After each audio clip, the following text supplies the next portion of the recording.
প্রাণ প্রিয় কুমিল্লাবাসী, আপনারা সকলে কেমন আছেন? আমাদেরকে ভালো রেখেছেন কে? রমজান আমাদের কাছে আগমন করার জন্য দিন গণগণে।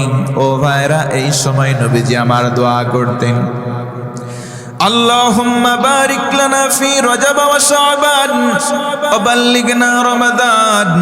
আমার নবীজি দোয়া করতেন, আমার উম্মতিরা শোনো, আল্লাহ রাব্বুল আলামিনের কাছে দোয়া করতেন, ও রব্বুল আলামিন, রজব আর শাবান মাসে আমাদেরকে বরকত দান করেন। পড়ে না আমিন। রমজান মাস পর্যন্ত আমাদের হায়াত বাড়ান। ও মুসলমান, একটু আওয়াজ দিয়ে বলেন তো দেখি, হায়াত দেওয়ার মালিক কে? আল্লাহ রাব্বুল আলামিন বলেন, হাল আতা আলাল ইনসানি হিনুম মিনাদ দাহরি লাম ইয়াকুন শাইআম মাযকুরা। জোরে বলেন আল্লাহু আকবার।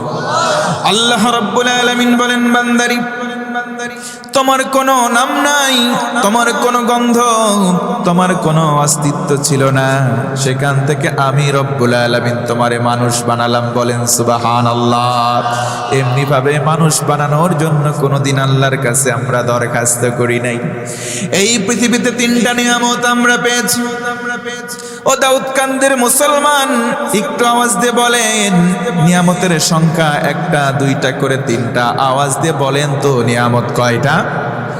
এই তিনটা নিয়ামতের জন্য কোনদিন বলি না, আল্লাহ আমাদেরকে তিনটা নিয়ামত দাও। দরখাস্ত বাদে তিনটা নিয়ামত যিনি দিয়েছেন, আওয়াজ দিয়ে বলেন তো তিনি কে? নাম্বার ওয়ান, এক নম্বর হলো হায়াত। আমার আল্লাহ আমাদেরকে হায়াত দিলেন। ও মুসলমান, হায়াত এবং মউত দিতে পারেন একজন, আরেকবার বলেন তো তিনি কে? দুই নম্বরে যেটা কোনোদিন দরখাস্ত করি নাই, সেটার নাম হলো ঈমান। ও আমার ভাই, বলেন তো দেখি, আমাদেরকে আল্লাহ ইচ্ছা করলে হিন্দু ঘরে জন্ম দিতে পারতেন কি পারতেন না? আমাদেরকে অন্য কোনো ধর্মের ঘরে জন্ম দিতে পারতেন, কিন্তু সেখানে জন্মদান নাই, আমাদেরকে মুসলমান বানালেন, ঈমান নামক দামি সম্পদ দিলেন, কোনোদিন দরখাস্ত করতে হয় নাই। বলি সুবহানাল্লাহ। তিন নম্বরে দরখাস্ত বাদে যেই নিয়ামত পেলাম, সেটা হলো নবীজির উম্মত হতে পারলাম। ও মুসলমান, শেষ নবী মুহাম্মদ সাল্লাল্লাহু আলাইহি ওয়াসাল্লামের উম্মত আমরা হতে পেরেছি। অনেক নবী আল্লাহর কাছে দোয়া করে সেটা পাই নাই। বলেন সুবহানাল্লাহ। তার মানে বসে গেল আমরা আল্লাহর কাছে দোয়া করব, রজব শাবানে আল্লাহ বরকত দাও, রমজান মাসে আমাদেরকে হায়াত দিয়ে পৌঁছিয়ে দাও, কারণ রমজান মাসে রহমত আছে, বরকত আছে, মাগফিরাত আছে। জোরে কোন সুবহানাল্লাহ। একটু জিকিরে লা কালেমা যে আমরা পড়ছি, কালেমার দাম আছে না?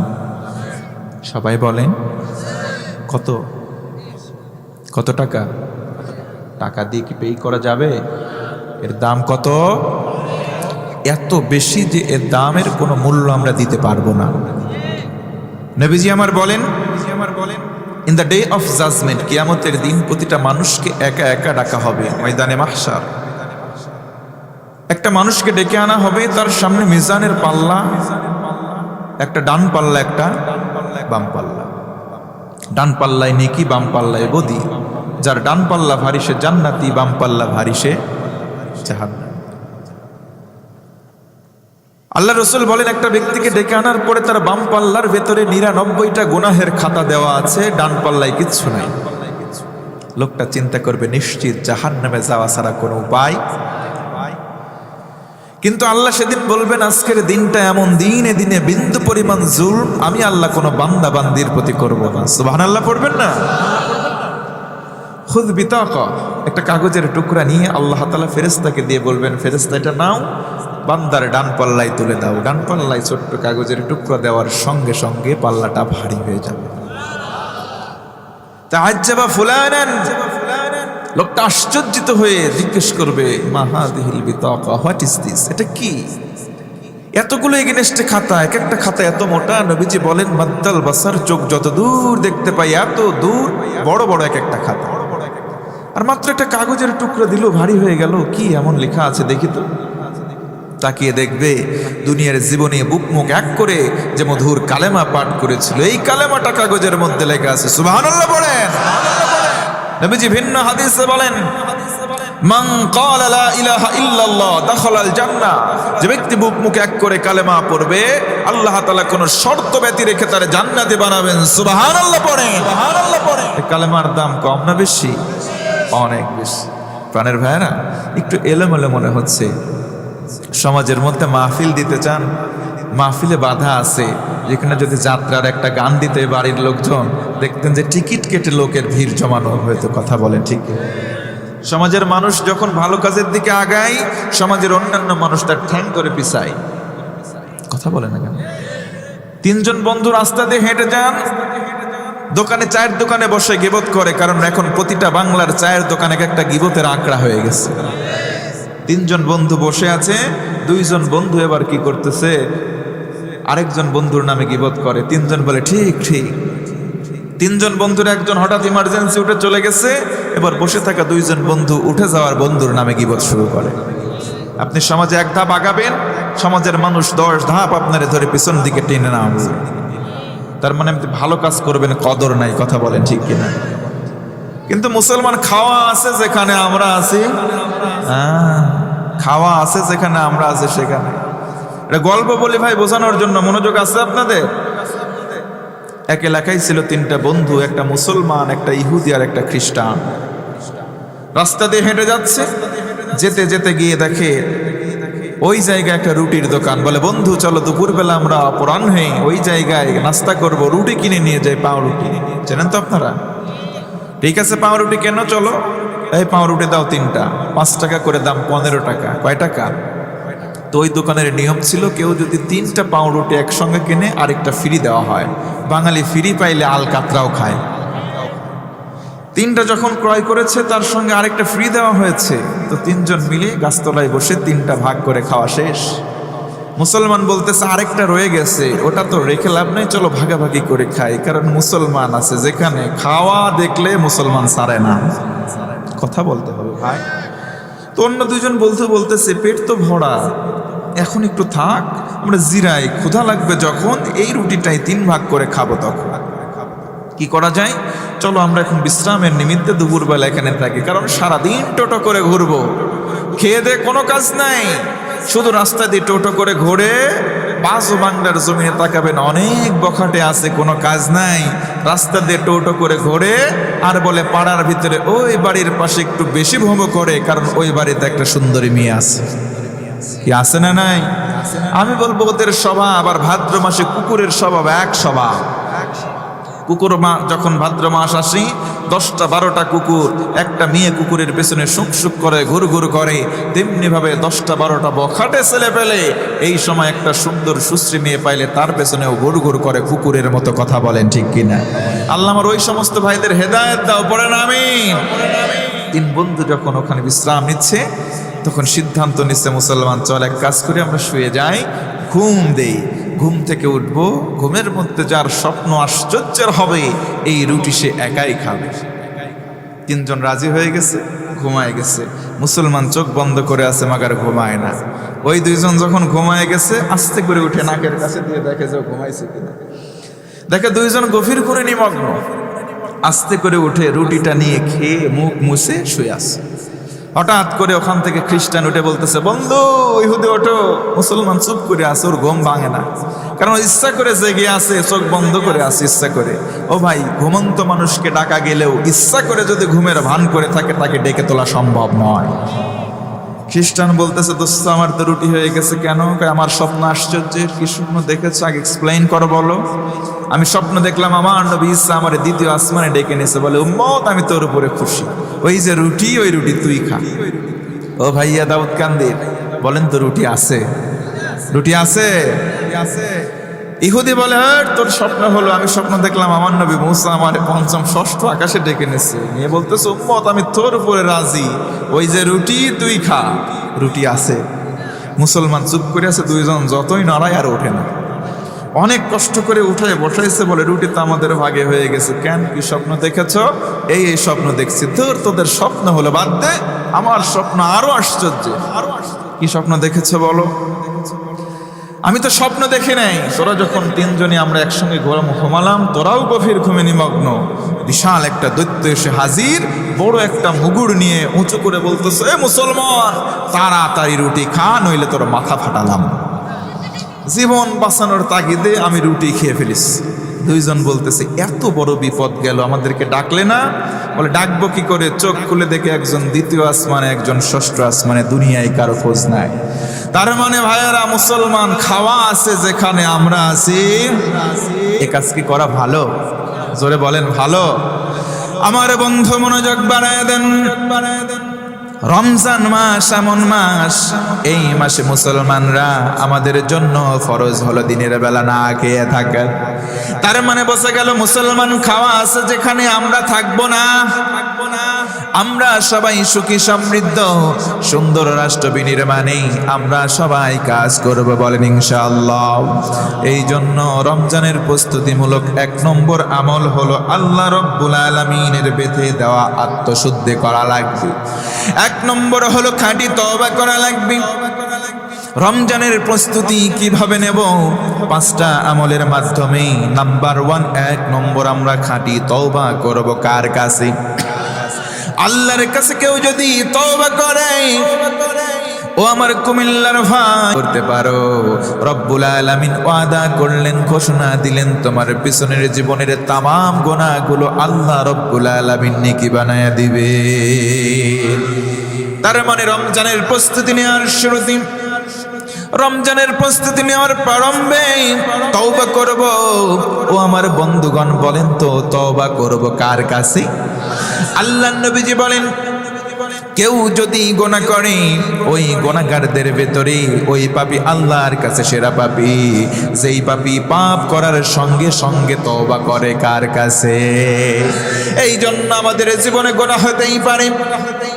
জীবনে যদি গুনাহ হয়ে যায়, গুনাহ 2 ভাবে হয়, একটা ইচ্ছায় আর একটা অনিচ্ছায়। আমার যুবক বন্ধুগণ, বলো তো আমাদের জীবনে গুনাহ আছে না নাই? তার মানে আমরা তওবা করব কার কাছে? রমজানের প্রস্তুতির 1 নম্বর আমল তওবা করব ভাই। 2 নম্বর আমল হলো আল্লাহ রব্বুল আলামিনের জন্য আমরা নামাজ আদায় করব। বলেন তো নামাজ আদায় করতে হবে কাকে দেখানোর জন্য? দুঃখজনক সত্য বিষয়, বাংলাদেশের জমিনে চারিদিকে তাকান, এমন একটা সময় চলে, এখন ভোটের মৌসুম, দেখবেন অনেক নেতা নেত্রী আছে, অন্য সময় নামাজের খোঁজ নাই, এই সময় টুপি লাগায় আসরের নামাজ 3 বারও আদায় করে ভাই। তার মানে এরা মানুষকে দেখানোর জন্য নামাজ পড়ে। ওয়াইলুল লিল মুসাল্লিন, আল্লাহ বলেন তাদের জন্য ধ্বংস। কোন সমস্ত মানুষের জন্য ধ্বংস? যারা মানুষকে শুধু দেখানোর জন্য নামাজ পড়ে, আল্লাহর রেদামন্দি হাসিলের জন্য নামাজ পড়ে না। জোরে কন্যা আউযুবিল্লাহ। আমার মুসলমান বন্ধুগণ, মনোযোগ বাড়াতে হবে। নামাজ পড়ব দৈনন্দিন জীবনে, আওয়াজ দিয়ে বলেন কয় ওয়াক্ত? কিন্তু দুঃখজনক 5 ওয়াক্ত নামাজ আজকে আমাদের সমাজে নাই। কিন্তু 5 শ্রেণীর মুসলমান দেখবেন আমাদের সমাজে ভরি ভরি আছে। নম্বর 1 নম্বর হলো শুকুর আলী মুসল্লি। শুক্রবারে শুধু নামাজে যাই, সারা সপ্তাহ নামাজ নাই, এমন শুকুর আলী মার্কা মুসল্লি 2-1টা দাউদ কান্দিতে আছে না নাই? 2 নম্বর রমজান আলী মুসল্লি। রমজান মাসে তারাবিতে যাই, সারা বছর খোঁজ নাই। ও ভাইয়া, বলেন তো রমজান আলী মার্কা মুসল্লি 2-1টা আছে না নাই? এদের জ্বালাই নিয়মিত যারা নামাজ পড়ে, যারা মুসল্লি হয়, রমজান মাসে নামাজে যাই, সামনের কাতারে জায়গা পাই না। তার মানে বোঝা গেল এরা বার্ষিক মুসল্লি। বলেন তো দাউদ কান্দিতে 2-1টা আছে না নাই? 3 নম্বর হলো বরাত আলী মুসল্লি। সবে বরাতে যাই। 4 নম্বর কদর আলী, সবে কদরের রাতে যাই। 5 নম্বর ঈদ আলী মুসল্লি, 2 ঈদের নামাজে যায়। সারা বছর কোনো নামাজ নাই, এমন মার্কা মুসল্লি আছে না নাই? في جنات يتساءلون عن المجرمين ما سلككم في سقر قالوا لم نك من المصلين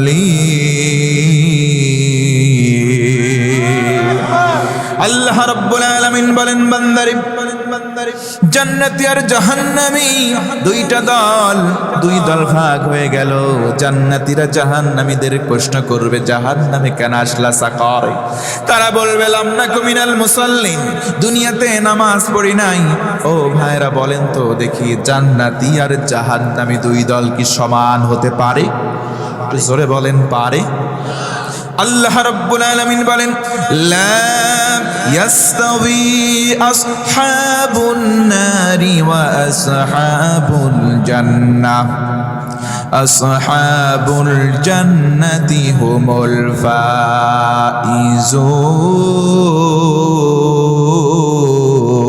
ফাইজুন।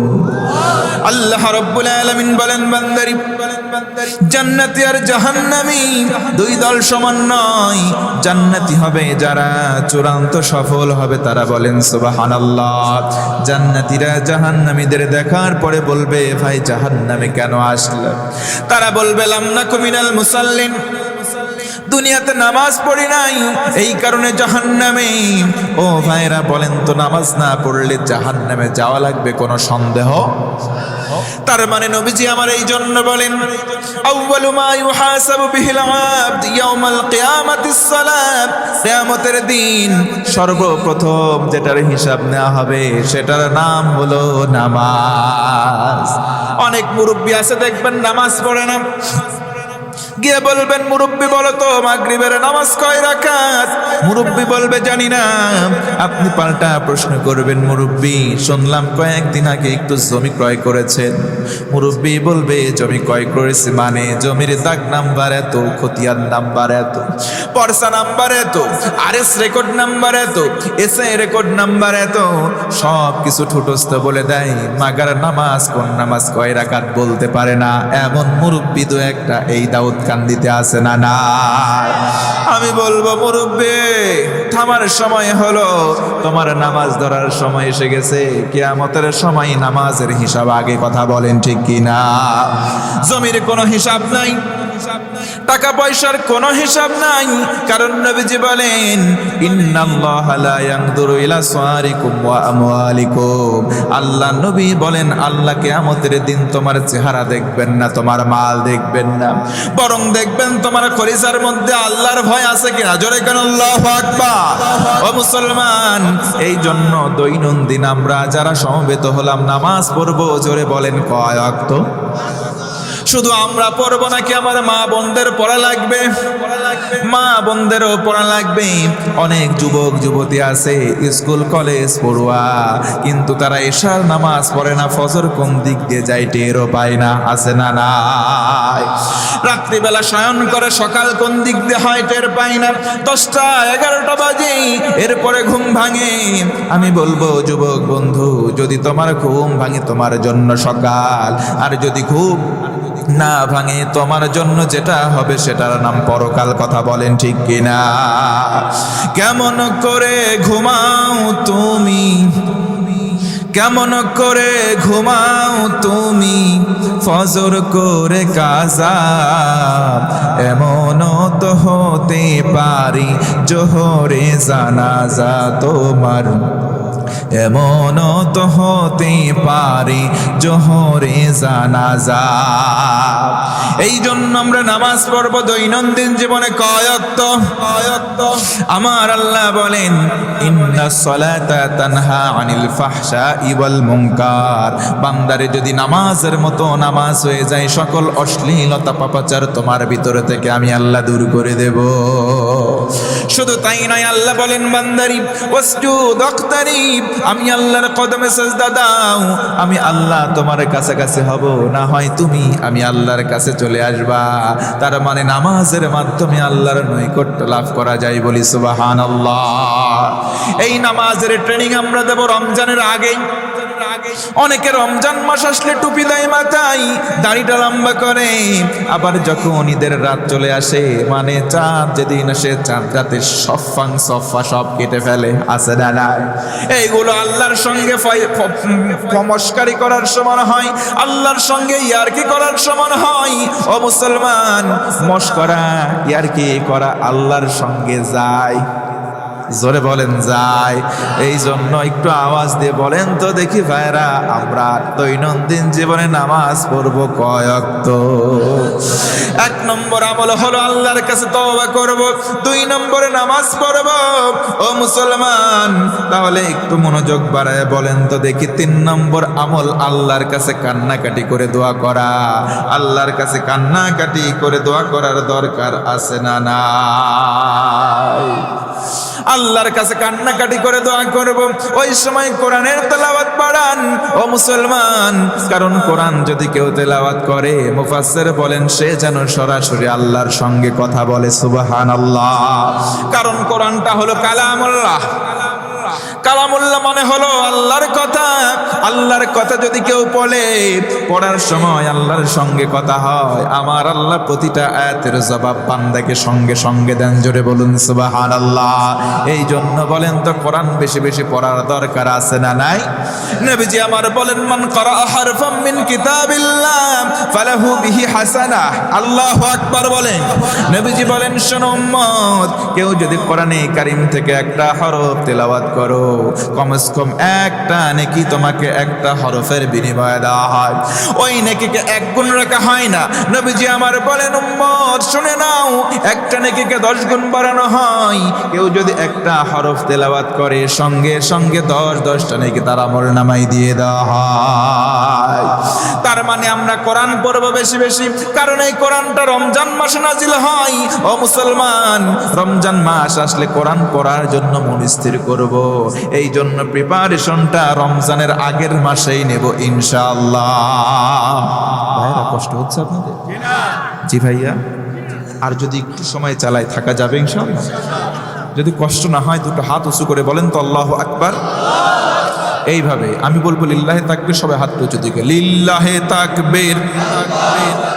আল কোরআনের আলো, আল হাদিসের আলো, নারায়ে তাকবীর। ঘুম ঘুম ভাব যতটুকু আসছিল কেটে গেছে না ভাই? জি ভাইয়া। তাহলে আর কিছুক্ষণ চালানো যাবে ইনশাআল্লাহ। ও ভাই, আমার ভাষা কি বোঝা যাচ্ছে তো? আমি আপনাদের অত্র অঞ্চলেই প্রথম আসলাম। আমি জানি না আমার ভাষা বুঝতেছেন কিনা, নাকি মেহমান এই জন্য বলতেছেন না হুজুর চালান, শেষ পর্যন্ত আগে দোয়া করেন তো আবার নিতে পারলে বাঁচি, এই ধান্দা নাই তো ভাই? তাহলে আমও শেষ, সালাও। আহা, মুসলমানদেরকে দমায় রাখা যায় না। সিঙ্গাপুরে আমার এক বড় ভাই গেছিল, ওই এক সময় বাঙালিদেরকে ঠেকানো যাইতো না। কেমনে? ওই সিঙ্গাপুরে একটা মেশিন ছিল জুতা পালিশ করা। জুতা পলিশের নিয়ম ছিল, ওই জায়গায় জুতা দিত, অটোমেটিক পলিশ হয়ে আসতো, তারপরে ওই জায়গায় একটা বাক্স ছিল, টাকা দিত। তো এই দেশের মানুষ একবার সৎ, জুতা পলিশ করে টাকা জমা দেয়, চলে আসে। বাঙালিরা করতো কি, জুতা পলিশ করে টাকা দেয় না, চলে আসে। এভাবে করে দেখে দিন শেষে ওই প্রতিত স্ক্যানার মেশিন বসানো আছে, কয় জুতা, কত জোড়া জুতা পালিশ হলো আর কত টাকা জমা হলো। দেখে কি ব্যাপার, গড়মিল, জুতা পালিশ হয় এত জোড়া, টাকা পায় কম। তারপরে ওরা নিয়ম করলে এক কাজ করা যায়, যে নিয়ম করো। কি নিয়ম? একটা জুতা দেবে, পালিশ হয়ে বের হবে, আরেকটা জুতা দেবে, পালিশ হয়ে বের হবে না ততক্ষণ, টাকা জমা দেবে না ততক্ষণ। তো একটা বের হয়, যেই টাকা দেয় পরেরটা বের হয়। তো বাঙালি তো ওরা আটকায় রাখা যায় না, ও গিয়ে একটা জুতা দেয়, পালিশ হয়ে বের হয়, ওই জুতার ওই মেশিনে দেয় না। আরেকটা আছে সামনে, আরেক বুথে যায়, ওই জায়গায় জুতা দেয়, ওইটা পলিশ হয়, 2টা পায়ে দিয়ে শাইনশার মতো চলে যায়। বাঙালি ধরা যায় না ভাই। এই যে পদ্মা সেতু যখন হয়, তখন দেখেন না মোটর সাইকেল অ্যাক্সিডেন্ট হইলো, গভর্নমেন্ট থেকে নিয়ম করে দিল মোটর সাইকেল নিয়ে পদ্মা সেতু পার হওয়া যাবে না। কথা বলেন, বাঙালি কি করলো, আমার দমায় রাখতে পারবা না। ছোট ছোট লরি, পিক আপ যে ট্রাকগুলো আছে, ওইগুলা ভাড়া করে 10টা 12টা ওই লরির উপরে বাইক তোলে, এপার থেকে ওপারে যায়, নামায় আবার ভুম করে ঢাকা চলে আসে। তার মানে এই বাঙালিকে কোনো সময় দমায় রাখতে পারা যায় হুজুর আপনি যেদিকে ওয়াজ করেন করেন, আশপাশে মুখ পেতে আসি, সিন্নির কথা কবেন তো চম্পট এখানে এসে হাজির। আছে না নাই? কষ্ট পেলেন ভাই? সিন্নি তোটা নিবেন, বোনাস আছেই। তবে আসুন না, কিছু খোরাক নেই, কারণ নবীজি আমার বলেন কেউ যদি কোরআনে কারিমের একটা আয়াত একটু অনুধাবনের চেষ্টা করে, বিনিময়ে 100 রাকাত কবুল হওয়া নফল নামাজের সওয়াব তাকে দেওয়া হয়। ও ভাই, কবুল হওয়া নামাজ, বুকে হাত দিয়ে কেউ বলতে পারবো জীবনে 1 রাকাত নামাজ কবুল হয়েছে? কেউ বলতে পারবো না। তার মানে কবুল হওয়া নামাজের সার্টিফিকেট দিচ্ছেন নবী করিম সাল্লাল্লাহু আলাইহি সাল্লাম। ও ভাইয়া, নবীজি কি তার মন থেকে কোনো কথা বানিয়ে বলতে পারেন? ওয়ামা ইয়ানতিকু আনিল হাওয়া ইন হুয়া ইল্লা ওয়াহয়ু ইউহা। নবীজি তার মন থেকে কোনো কথাই বানিয়ে বলেন না, যেটা ওহী করা হয় সেটাই বলেন। সুবহানাল্লাহ পড়েন। তার মানে বোঝা গেল এই জুলুসের দাম অনেক বেশি। আমরা এদিক সেদিক মনোনিবেশ না করে আমরা এই সাবজেক্টের দিকে মনোযোগ বাড়াই। রমজানের প্রিপারেশন নেওয়ার জন্য আমল স্পেশাল কয়টা? এই যুবকরা একটু কথা বলো আমার সঙ্গে। যখন ফুটবল খেলা শুরু হয় তার আগে একটু রিহার্সাল, একটু প্র্যাকটিস করা হয় না? ক্রিকেট যখন খেলে খেলোয়াড়রা খেলার আগে একটু ঘামছানা, একটু প্র্যাকটিস করে নেয়। যে বলার সে বল করে, যে ব্যাটিং সে শুধু ছক্কা মারে, যে উইকেট কিপার সে কিপিং করে। এই যুবকরা একটু কথা বলো, ঠিক কি না? তার মানে দুনিয়ার একটা জিনিসের জন্য প্রিপারেশন নিতে হয়, প্র্যাকটিস ম্যাচ খেলতে হয়, সব কিছুর প্রস্তুতি আছে। তাহলে রমজান মাস আগমন করতেছে, দোয়া করতেছে আল্লাহ রমজান পর্যন্ত পৌঁছায় দাও, মাগার রমজানের প্রস্তুতি নাই, এটা হলে তো হবে না। রমজান আছে, পৃথিবীতে যত দিন আছে, যত মাস আছে, তার ভিতরে শ্রেষ্ঠ মাস হচ্ছে রমজান, এবং প্রত্যেকটা দিন। কথা বলেন ঠিক কিনা?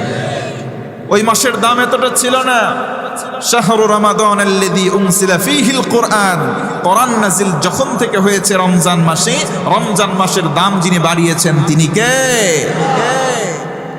ভাইরা আমার, এই জন্য কোরআনটাকেও বেশি বেশি রিহার্সাল করে কোরআন পড়ে পড়ে আমরা প্রস্তুতি নেব, কারণ রমজান মাসটা কোরআন নাজিলের মাস। বলেন সুবহানাল্লাহ। এই জন্য মুসলমান বন্ধু মনোযোগ বাড়িয়ে দেন। পৃথিবীতে 3টা দিক রয়েছে এমন, এই 3 দিকে তাকালেই সব হয়। নাম্বার 1, 1 নম্বর হলো আন-নাযারু ইলাল কাবা। পড়েন সুবহানাল্লাহ। কেউ যদি কাবা চত্বরে গিয়ে কাবার দিকে তাকায়, যতক্ষণ তাকাবে ততক্ষণ সওয়াব নাজিল হয়। 2 নম্বর আন-নাযারু ইলা ওয়াজহিল ওয়ালিদাইন। বাপ মার চেহারার দিকে তাকালে একটা করে কবুল হওয়া হজের সওয়াব দেওয়া হয়। আল্লাহু আকবার বলেন। ও মুসলমান, অনেকে আছে বাপ মা হারা সন্তান, তাদের দিকে তাকান, কেবল তাকালেই বুঝবেন বাপ মা না থাকলে কেমন কষ্ট লাগে। আমার আগের বক্তা যিনি বাপ মায়ের অধিকারের উপরে ওয়াজ করেছেন, বাপ মা এমন সম্পদ, নবীজি বলেন হুমা জান্নাতুকা ওয়া নারু, বাপ মা তোমার জান্নাত না হয় জাহান্নাম। বলেন সুবহানাল্লাহ।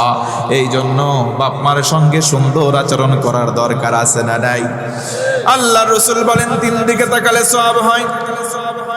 1 নম্বর কাবার দিকে তাকালে, 2 নম্বর বাবা মায়ের চেহারার দিকে তাকালে, 3 নম্বর আন-নাযারু ইলাল মাসাহাফ আবিল কুরআনাল কারীম। পড়ি সুবহানাল্লাহ। কেউ যদি কোরআনের পাতার দিকে তাকাই, যদি বলে হাদা কালাম রব্বি, এইগুলো আল্লাহর কথা, আল্লাহর কথা, যতক্ষণ বলবে ততক্ষণ সওয়াব নাজিল হয়। এই কোরআনটা আরো আশ্চর্যের আছে। এই কোরআন কেউ যদি স্পর্শ করে তাও সওয়াব হয়। ও মুসলমান, বলেন তো কোরআন স্পর্শ করার আগে ভালো করে তাহারত তথা ওযু করার দরকার আছে না নাই? ইন্নাহু লাকুরআনুন কারীমুন ফি কিতাবিম মাকনুন লা ইয়ামাসসুহু ইল্লাল মুতাহহারুন। এটা হলো সম্মানের একটা কিতাব। এই কিতাবের সম্মান যিনি দিয়েছেন, আওয়াজ দিয়ে বলেন তো তিনি কে? ও মুসলমান, এই জন্য কোরআনটাকে স্পর্শ করলেও সওয়াব হয়। নবীজি বলেন শুধু তাই নয়, আফদালুল ইবাদাতি তিলাওয়াতিল কুরআন। আর একবার সুবহানাল্লাহ। এই পৃথিবীতে যত ইবাদত আছে সকল ইবাদতের ভেতরে কোরআনের তেলাওয়াত এটাও ইবাদত, আর এই ইবাদত সব চাইতে উত্তম ফজিলতের। জোরে বলুন সুবহানাল্লাহ। নবীজি বলেন খায়রুকুম মান তাআল্লামাল কুরআন ওয়া আল্লামা, যারা কোরআন শেখায় এবং মানুষদেরকে শিক্ষা দেয়। আল্লাহর নবীজি বলেন ও উম্মত, এই দুই শ্রেণীর মানুষ সর্বশ্রেষ্ঠ হয়ে যায়। আল্লাহু আকবার বলেন। এই জন্য কোরআন তেলাওয়াত করব, নিজেরা শিখবো, অন্যদেরকেও শেখাবো। বলেন ইনশাআল্লাহ। কারণ নবীজি আমার বলেন তাআল্লামুল ফারাইদ ওয়াল কুরআন ওয়া আল্লিমুহান নাস ফা ইন্নী মাকবুল। তোমরা কোরআন শেখো, ফারায়েজ শেখো, শুধু শিখে নিজের মধ্যে সীমাবদ্ধ নয়, অন্য মানুষদেরকে শিক্ষা প্রদান করো। বলি সুবহানাল্লাহ। আমরা রমজানের প্রস্তুতি নেব। 1 নম্বর আমল হলো খাঁটি তওবা করব, 2 নম্বরে নামাজ যত্নবান হব, 3 নম্বর আল্লাহর কাছে দোয়া করব। দোয়ার আগে নেক আমল আমরা কোরআনের তেলাওয়াত বেশি বেশি করব। বলেন ইনশাআল্লাহ। 4 নম্বর আমরা জিকির করব। কার? জিকির করব কার? জিকিরের শব্দ সুবহানাল্লাহ, আলহামদুলিল্লাহ, আল্লাহু আকবার, লা ইলাহা ইল্লাল্লাহ। আমরা এই 4টা সবাই আমরা জানি কম বেশি। এই জন্য ও মুসলমান, এই তাসবিহগুলো আদায় করব। কেউ যদি এই যে হামদ আলহামদুলিল্লাহ বেশি বেশি পড়ে, আল্লাহর রাসূল বলেন তার জন্য কি ফ্যাসিলিটি শোনো। কিয়ামতের দিন যখন কায়েম হয়ে যাবে, আমি রাসূল একটা পতাকা হাতে নেব। পতাকাটা নিয়ে আমার উম্মতদেরকে নিয়ে জান্নাতের কাছে গিয়ে দরজায় করা নাড়ব। ফেরেশতা আমাকে বলবে মান আনতা, কে গো তুমি? আমি নবী বলবো আনা মুহাম্মদ। সকলে বলুন সাল্লাল্লাহু আলাইহি ওয়াসাল্লাম। নবীজির কথা শুনে ফেরেশতারা বলবে আল্লাহর রাসূল আপনার জন্য আমরা অপেক্ষায় আছি। সুবহানাল্লাহ। জান্নাতের দরজা খুলে দেওয়া হবে। নবীজি বলেন সাহাবী থাকবে আর উম্মতেরা থাকবে, তাদেরকে নিয়ে লিওয়াউল হামদের পতাকা নিয়ে আমি রাসূল জান্নাতে চলে যাব। সুবহানাল্লাহ। জান্নাতে যাওয়ার পর মানুষের শ্রেণী বিন্যাস হয়ে যাবে 120টা কাতারে।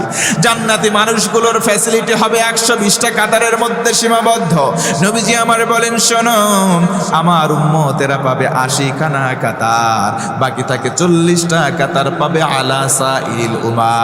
ওই যে আদম নবী থেকে ঈসা রূহুল্লাহ পর্যন্ত সকল নবীর উম্মতেরা পাবে 40টা কাতার, আমি নবীর উম্মতেরা পাবে 80টা কাতার। তার মানে আমরা কত শ্রেষ্ঠ উম্মত। আল্লাহু আকবার বলেন। নবীজি এই কথা বলে শেষ করেন নাই। নবীজি আমার বলেন সবচাইতে মজার বিষয় হলো সামনে একটা ভিআইপি কাতার থাকবে, একটা লাইন থাকবে। ওই লাইনে সবাই স্থান পাবে না, ঠাঁই পাবে না। কারা স্থান পাবে? নবীজি বলেন আল্লাযীনা ইয়াহমাদুনাল্লাহা ফিস-সাররাই ওয়াদ-দাররা, যারা এই জমিনে আল্লাহর প্রশংসা করবে হর হালতে, সুখেও প্রশংসা আল্লাহর, দুঃখেও প্রশংসা কার? তার মানে সুখে দুঃখে যারা আলহামদুলিল্লাহ বলবে, এই তাসবির জিকির করবে, জান্নাতে যদি যাই, জান্নাতের প্রথম কাতারে যিনি আসন দেবেন আওয়াজ করে বলেন তো তিনি কে? এই জন্য আমরা জিকির করব কার? সুবহানাল্লাহ, আলহামদুলিল্লাহ, লা ইলাহা, সুবহানাল্লাহ, আলহামদুলিল্লাহ, লা ইলাহা।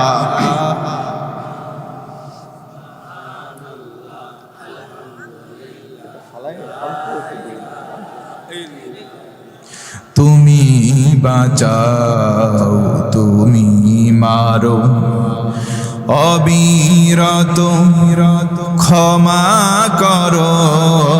তুমি বাঁচাও, তুমি মারো, অবিরত ক্ষমা করো। ধরার যে জন তাকি ধরো, তোমার মুঠোয় সবই আল্লাহ। সুবহানাল্লাহ, আলহামদুলিল্লাহ, ইল্লাল্লাহু মুহাম্মাদুর রাসূলুল্লাহ সাল্লাল্লাহু আলাইহি ওয়াসাল্লাম। প্রাণের ভাইরা কষ্ট হচ্ছে? জি। আর 25 মিনিট থাকা যাবে? 11:30টায় শেষ করে দেবেন ইনশাআল্লাহ। জি। আর একটা পয়েন্ট বাদ আছে, আমরা 4 নম্বর পয়েন্টে আছি। 5 নম্বর পয়েন্ট রমজানের প্রস্তুতির সবচাইতে দামি শিক্ষা সেটা হলো তাকওয়ার প্র্যাকটিস করতে হবে। তাকওয়া মানে আল্লাহর ভয়। কার ভয়? একটু আওয়াজ দিয়ে বলেন, কার ভয়? পৃথিবীতে আমরা ভয় করব কাকে? আল্লাহকে। যদি কারো ভয় করার স্থান কলিজায় দিয়ে দেয়, অর্থাৎ কেউ যদি মুত্তাকি হয়, আল্লাহ বলেন তোমার ফ্যাসিলিটি কি জানো? ওয়াইলামু, বান্দা জেনে রাখো, আন্নাল্লাহা মাআল মুত্তাকিন। জোরে বলুন সুবহানাল্লাহ। আমার বন্ধুগণ, শেষের দিকে আসলাম, মনোযোগ বাড়ায় দেন। 5 নম্বর রমজানের শিক্ষা, রমজানের প্রস্তুতিমূলক আমল। 5 নম্বর তাকওয়ার পরিচর্যা করতে হবে, প্র্যাকটিস করতে হবে। এই যে রমজান মাস আসবে, রমজান আমাদের তাকওয়া শিক্ষা দেবে। কারণ দিনের বেলা আল্লাহ নিষেধ করেছেন, এই জন্য খাবো না, পান করব না। তবে কেউ যদি খায় আর পান করে, কেউ বাধা দেয়, দুনিয়াতে কেউ বাধা দেবে না। ও মুসলমান বন্ধুগণ, আল্লাহ দেখেন, এই বিশ্বাস করাটাই আল্লাহকে ভয় করা। কথা বলেন ঠিক কিনা? ওয়া'লামু আন্নাল্লাহা মা'আল মুত্তাকিন।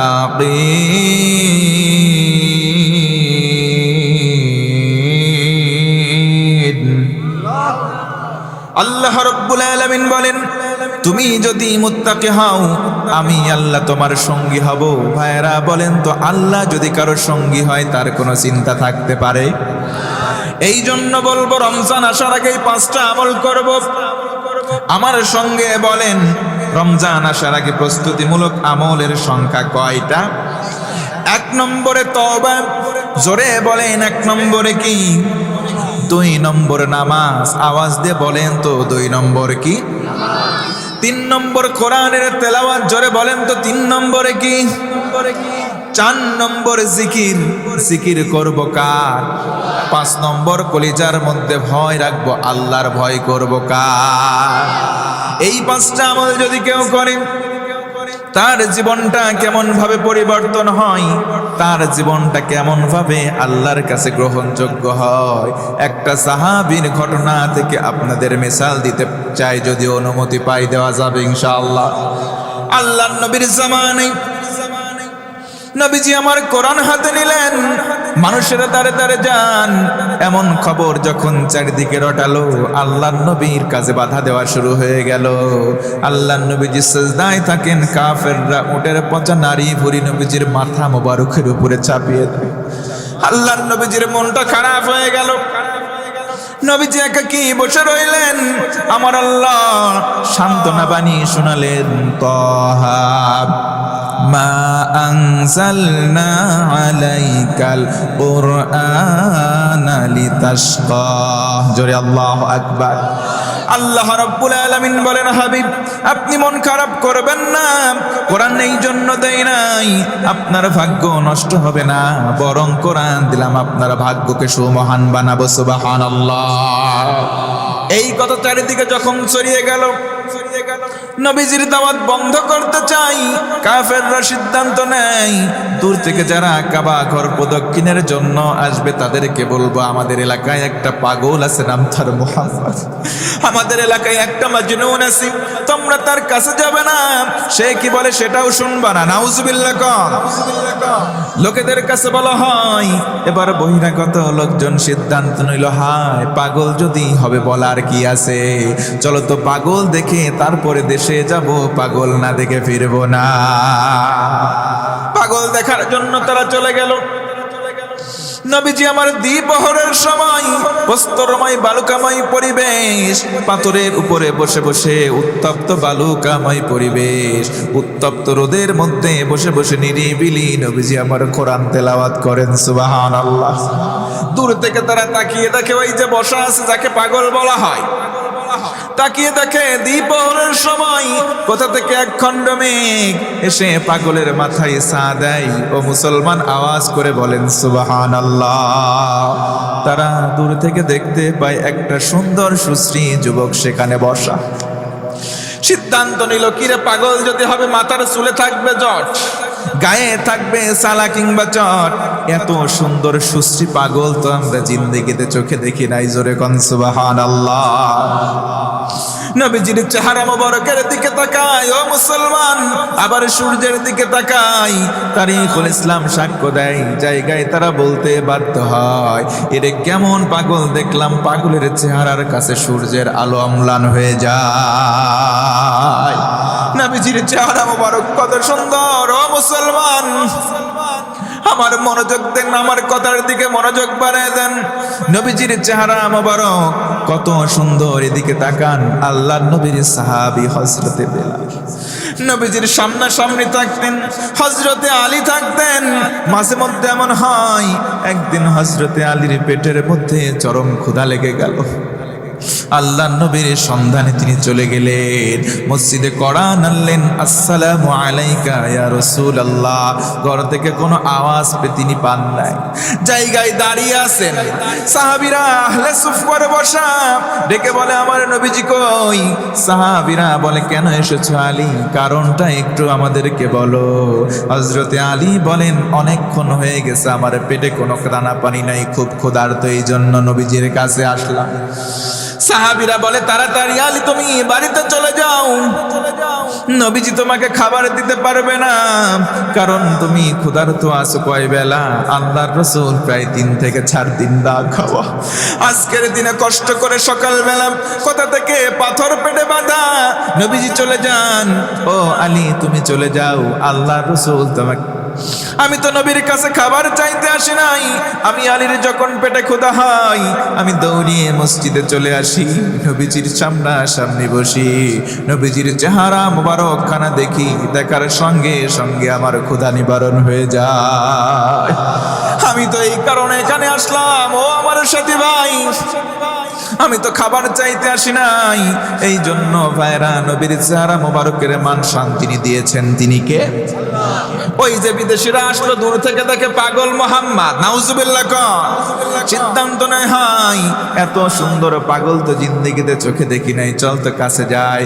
গুনগুন করে পাগল কি গান গাই, গানগুলো শোনা দরকার। দাউদ কান্দির ভাইরা বলেন তো তিনি যেই গান গায় গুনগুন করে, গানগুলো কার?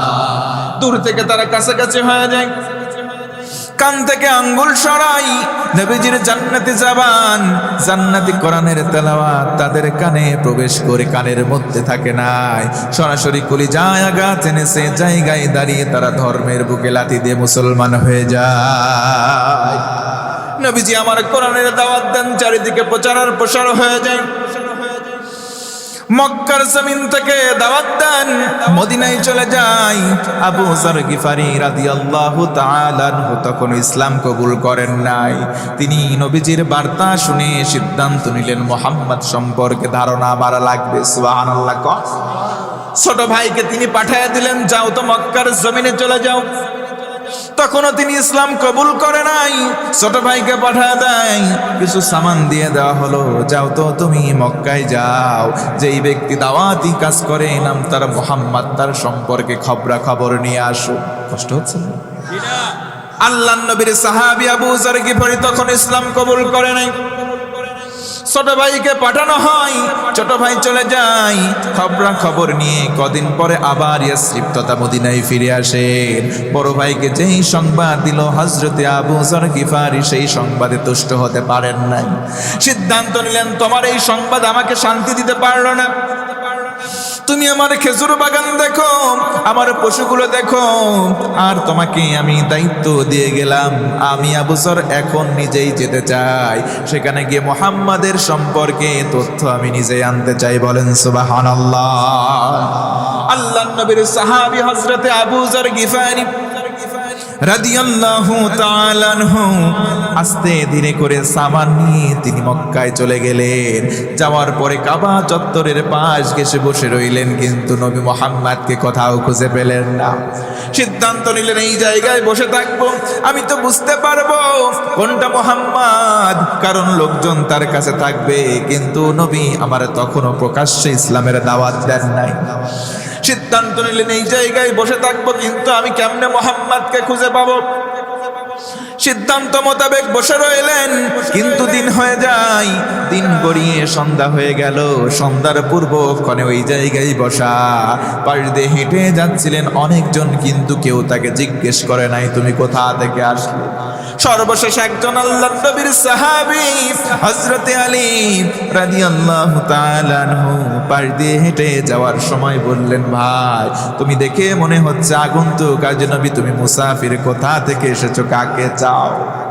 হযরত আবু যর গিফারি বললেন, ভাই তোমাকে চিনি না, আমি একজনকে খুঁজতে এসেছি, কিন্তু তাকে এখনো খুঁজে পাই নাই, কিন্তু খুঁজতে এসেছে নবীজিকে, এটা বলেন নাই। হযরতে আলী সাদা মনে বললেন, ভাই তুমি যেহেতু আগন্তুক মুসাফির, তোমার সেই মানুষকে না পাওয়া পর্যন্ত আজকে রাতে আমার বাসায় তুমি মেহমান হতে পারো। কোন সুবহানাল্লাহ। আমার বাসায় তুমি রাত্রি যাপন করতে পারো। রাত্রিবেলা নিয়ে গেলেন, সাধ্যমতো মেহমানদারিত্ব করলেন। আল্লাহু আকবার।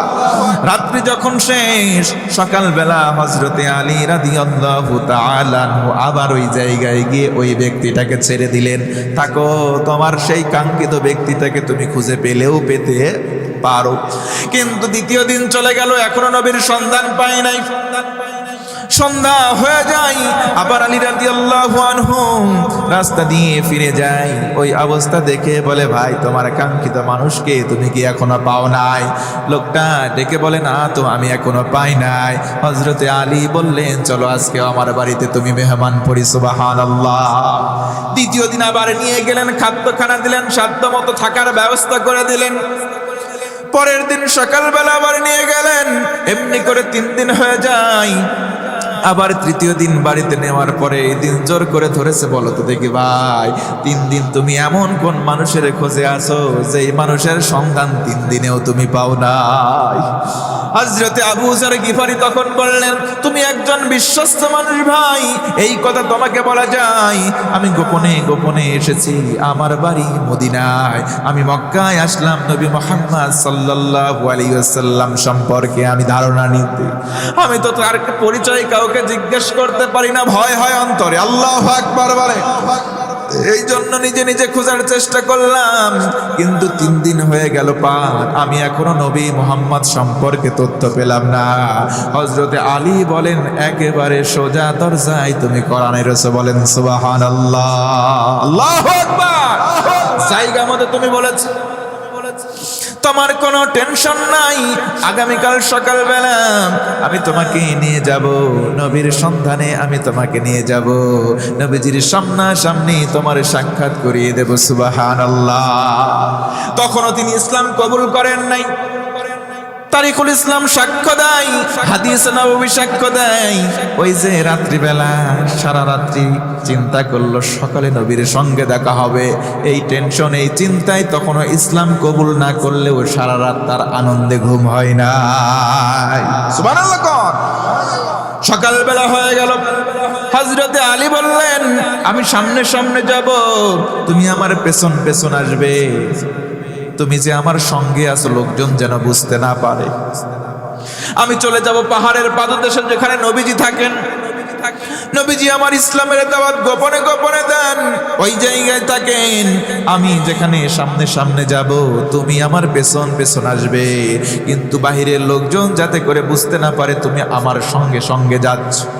তবে তোমার জন্য যদি আমি সামনে বিপদ দেখি, আমি আমার জুতাটা এইভাবে হাত দিয়ে ধরবো, আমার জুতাটা আমি সেলাই করার অভিনয় করব, তুমি আমাকে অপেক্ষা করবা না, আমাকে তুমি উপেক্ষা করে চলে যাবে। তুমি যে আমার সঙ্গে যাচ্ছ এটা যাতে মানুষ বুঝতে না পারে। জোরে কোন সুবহানাল্লাহ। কিন্তু আল্লাহর মেহেরবানি, সেদিন কোনো অনিষ্টকারী সামনে পড়েন নাই, কোনো কাফের কুফফার পড়ে নাই। নবীজির কাছে চলে গেলেন নির্বিঘ্নে। যাওয়ার পরে বললেন, আখবিরনি আনিল ইসলাম, ও মুহাম্মদ ইসলাম সম্পর্কে আমাকে তুমি ধারণা দাও। সুবহানাল্লাহ। নবীজি আমার কোনো কথা বলার আগে বললেন, বসো। কোরআন থেকে তেলাওয়াত করলেন, শুধু কোরআনের শ্রুতিমধুর তেলাওয়াত। এই তেলাওয়াত তার কর্ণকুহুর দিয়ে প্রবেশ করে কলিজায় আঘাত করেছে, চোখ দিয়ে দর দর করে পানি পড়ে।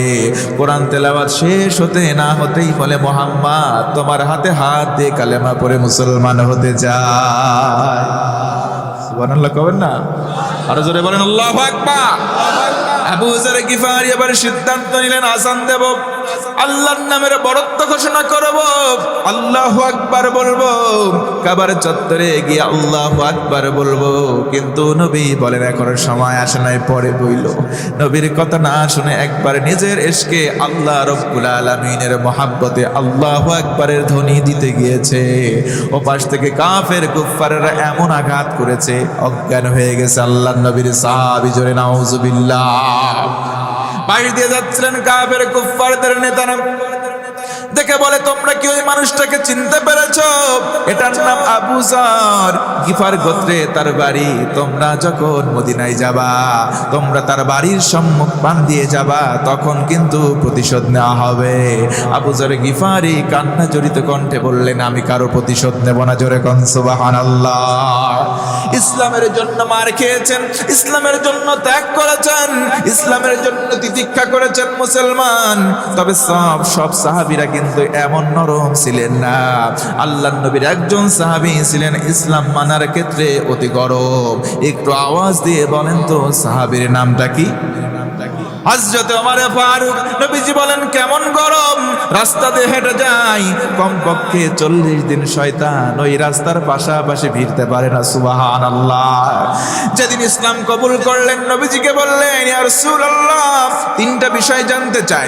1 নম্বর আল্লাহ, 2 নম্বর রাসূল, আর 3 নম্বর কোরআন। আল্লাহ নবী বললেন 3টা সত্য, লা শাক্কা ফীহি, কোনো সন্দেহ।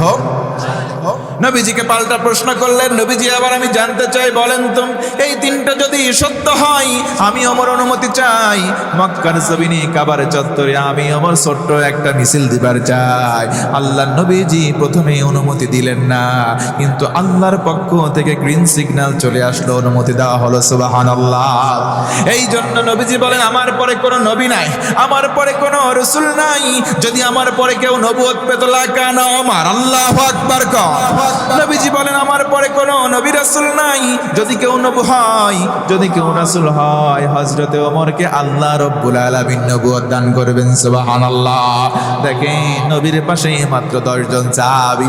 নবীজির কাছ থেকে 10 জন সাহাবীকে অনুমতির সাপেক্ষে নিলেন, বললেন 5 জন এই লাইনে দাঁড়াও, 5 জন এই লাইনে দাঁড়াও। 10 জন দাঁড় করালেন। তিনি সামনে গিয়ে বললেন লিল্লাহি তাকবীর, পেছন থেকে বলা হলো আল্লাহু আকবার। ছোট্ট মিছিল কাবার চত্বরে প্রদক্ষিণ করেছে। কাফেররা বলল কার কলিজায় এত বড় সাহস? কাবা চত্বরে এখনো 360-এর অধিক মূর্তি। আল্লাহু আকবার বলেন। সিদ্ধান্ত নাই কার কলিজায় সাহস। আল্লাহর নামের স্লোগান দেয়, তাকিয়ে দেখে ওমর, আহা, সিংহের সামনে বিড়ালের যে অবস্থা, হযরত ওমরকে দেখে কাফেরদের সেদিন ঠিক একই অবস্থা। হযরত ওমর ভাষণ দিলেন, কার কলিজায় সাহস আছে বাপ মার এতিম বানাতে চাও, বাপ মাকে সন্তান হারা বানাতে চাও, নিজের সন্তানকে এতিম বানাতে চাও, স্ত্রীগুলাকে বিধবা বানাতে চাও, আমি ওমরের সামনে আসো, কেউ আসতে পারে নাই। আল্লাহু আকবার বলেন। এই জন্য যুগ জামানা পাল্টে দিতে চাই না হাজার জন, এক ওমর আনতে পারে গোটা বিশ্বের জাগরণ। কথা বলেন ঠিক কিনা? আল্লাহর নবীর সাহাবীদের ভেতরে 5টা আমল উপস্থিতি ছিল। হযরতে বেলাল রাদিয়াল্লাহু আনহু, আল্লাহর নবীজি একদিন খাবার খাচ্ছেন, নবীজি একদিন খাবার খান, হযরতে বেলাল পাশ দিয়ে যাচ্ছেন। আল্লাহর নবী বললেন ইজলিস ইতআম, বেলাল বসো, আমার সঙ্গে খাবার খাও। হযরতে বেলাল নবীর চেহারার দিকে ফেলফেল করে তাকিয়ে আছে, কিন্তু বসে না। নবীজি বললেন বেলাল বসো, খাবার খাও।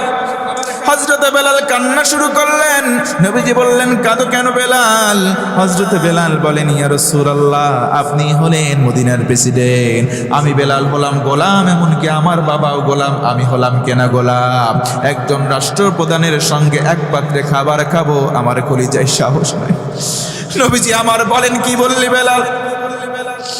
আমি মুহাম্মদ এই জন্য আসি নাই, সাদা কালোর ফারাক করব না, ধনী দরিদ্রের পার্থক্য করব না, বরং রাজা প্রজার কোনো বিভেদ, সাদা কালোর কোনো পার্থক্য, ধনী দরিদ্রের কোনো ফারাক নাই।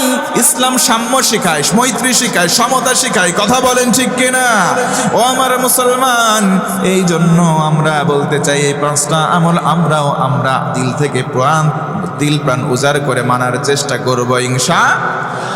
শেষ হাদিস বলবো, নবীজি আমার একদিন বসে আছেন, সাহাবীরাও সামনে বসা, একজন পিছন দিক থেকে আসলেন, নবীর কাছে বসে বললেন, মাতা সাআতু ইয়া রাসূলুল্লাহ, নবীজি জানতে চাই বলেন তো কিয়ামতটা কবে হবে? কষ্ট হচ্ছে জি? এই হাদিসটা বলে শেষ করে দোয়া করে দিই ইনশাআল্লাহ। হ্যাঁ,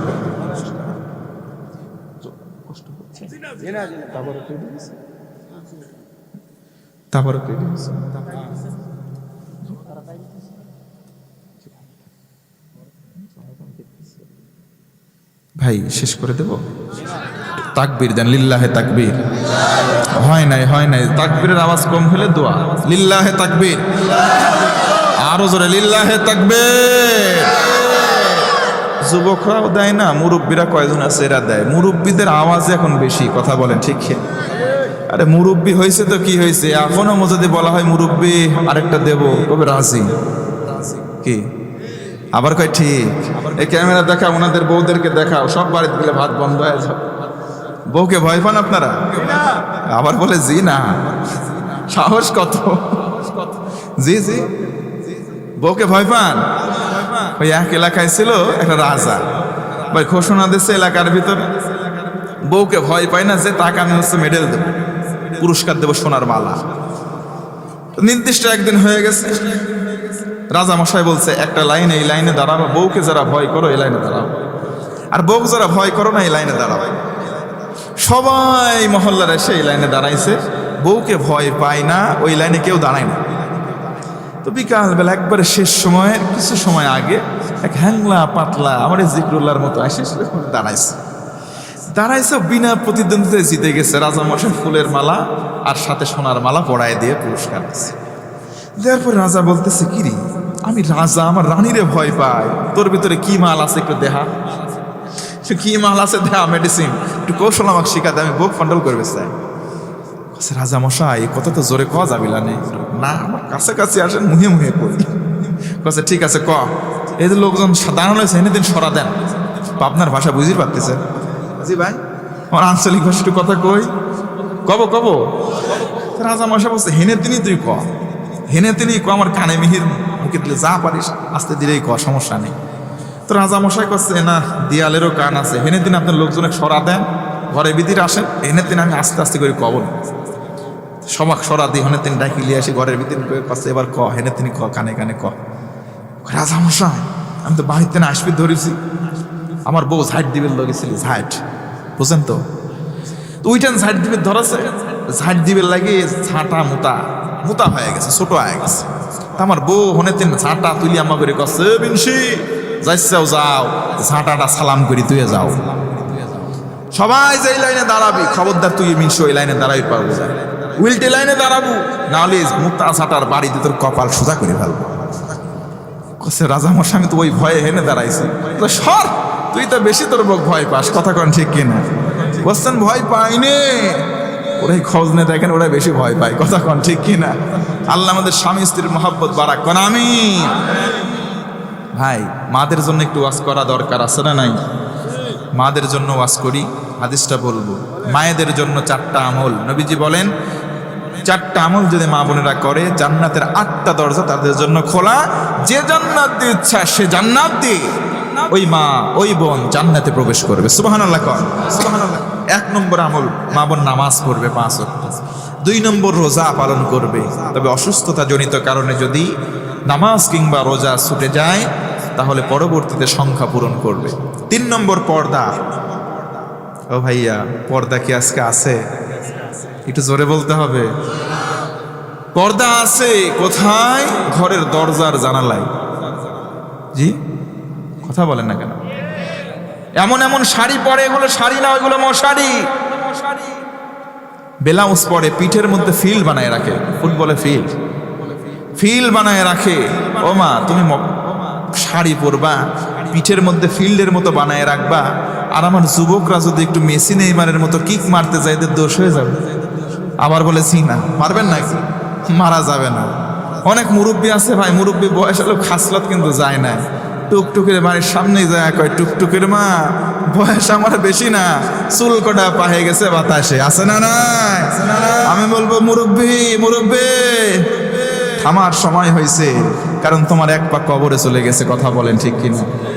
অনেক নাতি গিয়ে বলে, দাদা তোমার হিজির পদ্মা হয় না, এত বড় বয়স হয়ে গেল, তুমি কি থামতে পারো না? দাদা কয়, ওরে নাতি, বয়সে বুড়া হয়েছি, মন তো আর বুড়া হয় না। আছে না নাই? আল্লাহ হেদায়েত দাও কোন আমি। পর্দা আজকে নাই, এমন এমন বোরখা পরে, ডিজাইনের বোরখা, ওই সমস্ত তরুণীদেরকে কেউ তাকাতে না চাইলেও বোরখার চকমকানির কারণে চোখ অটোমেটিক চলে যায়। এমন এমন টাইট ফিটিং পোশাক পরে, শরীরের অঙ্গ প্রত্যঙ্গ কেমন আছে সবগুলো দৃশ্যমান হয়ে যায়, অর্ধনগ্ন। কথা বলেন ঠিক কিনা? এজন্য শুধু তারা একা দায়ী নয়, তার বাবা ওই পোশাক তো কিনে দিয়েছে সেই। কথা বলেন না কেন?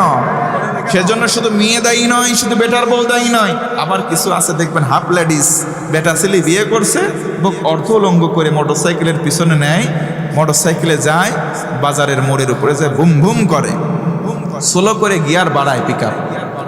তার মানে দোকানে যারা বসে আছো, টাকা আমার পিছনের ডাক দেখো, আছে না নাই? থার্ড ক্লাস লোক। নিজের বউকে নিজে দেখো, অন্যরাই দেখাবো কেন? কি কথা বলেন না কেন?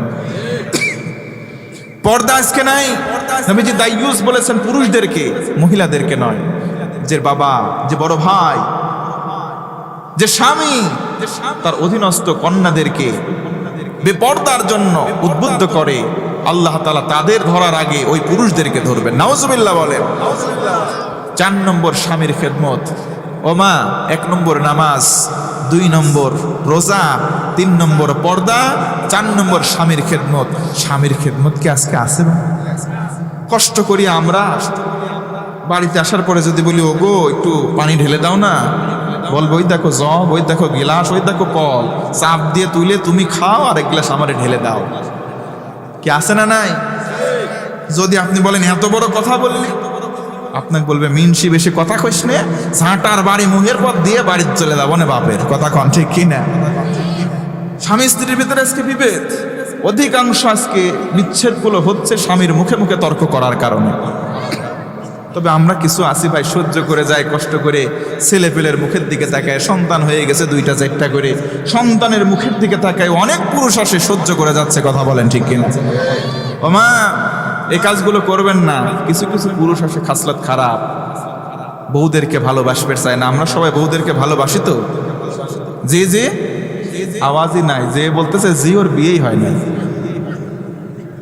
তার মানে নিজের বউ ভালোবাসেন না, অন্যের বউ ঠিকই ভালো লাগে। ভাই, পরকীয়া প্রেম আছে না নাই? হ্যাঁ, নিজের বউ ভালো লাগে না, অন্যের বউর সঙ্গে ইটিস পিটিস। আপনি যদি এ কাজ করেন, কোরআনের ভাষ্য অনুযায়ী দ্ব্যর্থহীন কণ্ঠে মনে রাখবেন, আপনার বউ অন্য আরো জনের সঙ্গে ইটিস পিটিস করে বসে আছে। আপনি অন্যের বউয়ের সঙ্গে লাইন মারবেন, আপনার বউ জানলা খুলে পুবাল হাওয়া খাবে আর বলবে, স্বামী আমার যেমন তেমন, দেওরা আমার মনের মতন। আল্লাহ হেদায়েত দাও কোন আমিন। এজন্য একটা আমলের কথা বলি, ইন্নাস সালাতা তানহা আনিল ফাহশা ওয়াল মুনকার। নামাজের মতো যদি নামাজ হয়, তাহলে অশ্লীলতা পাপাচার যিনি দূর করবেন তিনি কে?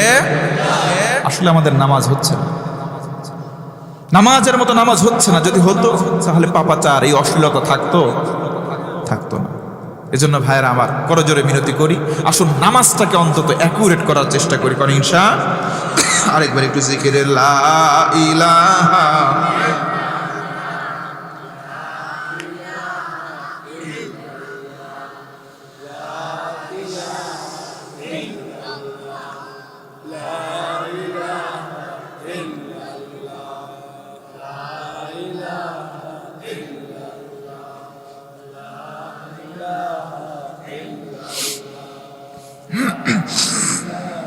হ্যাঁ, এই সুযোগে যারা আশপাশে আছেন, তাবারক রেডি হয়ে গেছে, চলে আসেন। একটুখানির ভিতরে ওই শেষ হাদিসটা বলেই শেষ করব ইনশাআল্লাহ। নবীজি বসে আছেন, সাহাবীরা বসা। একজন সাহাবী পিছন দিক থেকে নবীজির কাছে আসলেন, নবীজিকে বললেন, মাতাসসাআতু ইয়া রাসূলুল্লাহ, নবীজি জানতে চাই কিয়ামতটা কবে হবে? ও ভাইয়েরা, বলেন তো কিয়ামতের দিনটা সহজ না কঠিন? সবাই বলেন। নবীজি বললেন, মা ইস্তাআদাততা লাহা, ওই দিনের ব্যাপারে তোমার প্রস্তুতি কেমন আগে বলো, কারণ ওই দিনটা কঠিন। কেমন কঠিন? আল্লাহ রাব্বুল আলামিন বলেন, আল ইয়াউমা নাখতিমু আলা আফওয়াহিহিম ওয়া তুকাল্লিমুনা আইদিহিম وتشهد أرجلهم بما كانوا يكسبون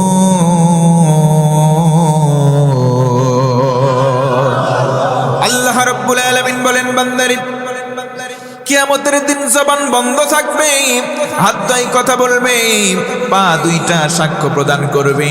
ভাইরা সেদিন মুখের থেকে কিছু আল্লাহ জিজ্ঞেস করে জানবেন না, বরং কি পাপ করেছেন হাত সেদিন আল্লাহর কাছে সব বলে দেবে। জোরে বলি আল্লাহু আকবার। ইয়াউমা ইয়াফিরুল মারউ মিন আখিহি ওয়া উম্মিহি ওয়া আবি ওয়া সাহিবাতিহি ওয়া বানি। আল্লাহু আকবার বলেন। কিয়ামতের দিন আপন ভাইকে দেখে ভাই পালাবে, বাপ মাকে দেখে সন্তান পালাবে, স্বামীকে দেখে স্ত্রী, বরং সবাইকে দেখে পালাবে, এমনকি নিজেকে নিয়ে ব্যস্ত থাকবে। আল্লাহর পক্ষ থেকে বাপ মাকে দেখে সন্তান পালাবে। মুফাসসির উল্লেখ করেন একজন সন্তান জাহান্নামী, একজন মা জান্নাতি।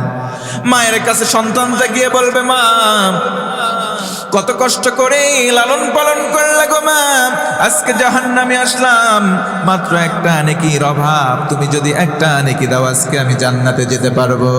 তুমি যদি আমাকে একটা নেকি দান না করো আজকে জাহান্নামে আমি নিক্ষিপ্ত হয়েছি গো মা। মা সেদিন দেখে বলবে, কে আপনি? আপনাকে আমি চিনতে পারি নাই, আপনি কে? দুনিয়ার জীবনে সন্তান কোথায় পাবো? দুনিয়ার জীবনে তো আমার বিয়েই হয় নাই। জোরে বলি আল্লাহু আকবার। অথচ ওই মা 10 মাস 10 দিন কষ্ট করে গর্ভে ধারণ করেছেন। আল্লাহ বলেন ওয়াহানান আলা ওয়াহান, কষ্টের পরে কষ্ট স্বীকার করে যিনি গর্ভে ধারণ করেছেন তিনি হলেন মা। কথা বলেন ঠিক কিনা? মায়ের কান্দন যাব জীবন, 2-4 মাস বনের কান্দন রে, ওরে ঘরের পরিবারের কান্দন 2-1 দিন পর থাকে না। গর্ভধারিণী মা, জন্ম দুঃখিনী মা, কপাল পোড়াহায় আমার জন্মদাত্রী মা। কিয়ামতের দিনটা তো কঠিন হবে, মা তার সন্তানকে ভুলে যাবে। নবীজি সাহাবীকে বলেন, শোনো তোমার কেমন আমল কেমন পুঁজি আমার কাছে বলো। সাহাবী বলেন, লা কাসীরিম মিনাস সালাত, তেমন কোন নফল নামাজ আদায় করি নাই, ওয়ালা মিন সাওমিন, তেমন কোন নফল সিয়াম পালন করি নাই, ওয়ালা মিন সাদাকাতিন, তেমন কোন দান করি নাই, ওয়ালাকিন্নী উহিব্বুল্লাহ ওয়া রাসূলাহু, তবে আমি আল্লাহ এবং রাসূল দুইজনকে মহব্বত করি। সুবহানাল্লাহ। নবীজি বললেন, আর কোনো টেনশন নাই, আর কোনো ভয় নাই। দুনিয়াতে যার সাথে যার মহাব্বত তার সাথেই তার কিয়ামত, যদি হয় জান্নাত না হয় জাহান্নাম। বলেন সুবহানাল্লাহ। এই জন্য আল্লাহ এবং রাসূলকে মহব্বত করার দরকার আছে না নাই? জন্ম আমার নবীর যুগে হলে কেমন হতো, জন্ম আমার নবীর যুগে হলে কেমন হতো, দুনয়নে রাসূল পাক দেখিলে কেমন হতো, দুনয়নে রাসূল পাক দেখিলে কেমন হতো, জন্ম আমার নবীর যুগে হলে কেমন হতো। আসতো ভেসে হযরতে বেলালের মধুর আযান, যে আযানে ছিল এমন প্রেম মুগ্ধ রহমান, দয়ার নবীর পিছে নামাজ পড়লে কেমন হতো, জন্ম আমার নবীর যুগে হলে কেমন হতো। মারহাবা কবেন না? জোরে বলা যাবে না মারহাবা? ভাইর আমার, তাহলে রমজানের জন্য স্পেশাল প্রস্তুতিমূলক আমল যেন কয়টা? আল্লাহ রাব্বুল আলামিনের কাছে তওবা করতে হবে, নামাজ পড়তে হবে, কোরআন তেলাওয়াত করতে হবে, আল্লাহর জিকির করতে হবে, আর আল্লাহর ভয় আমাদের কলিজায় লালন করতে হবে। এই পাঁচটা আমল যেন আমরা সকলে করে রমজানের প্রস্তুতি নিতে পারি। আল্লাহর কাছে আবার বলি, আল্লাহুম্মা বারিক লানা ফি রজব ওয়া শাবান ওয়া বাল্লিগনা রমাদান। পড়েন আল্লাহুম্মা আমিন। একটু দুরূদ, আল্লাহুম্মা সাল্লি আলা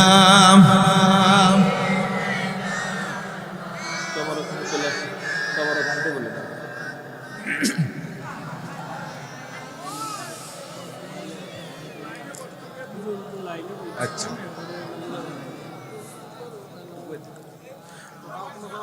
ভাইয়া, আমি আরেকটু আছে শেষ করব, তবে একটু অনুরোধ করব, আমি অনেক দূর থেকে এসেছি, আপনাদের একটু অনুরোধ করি, সামনের দিকে ফাঁকা জায়গা আছে, আমি একবার বলবো লিল্লাহে তাকবীর, সবাই দাঁড়িয়ে যাবেন, দাঁড়িয়ে নামাজের মতো কাতার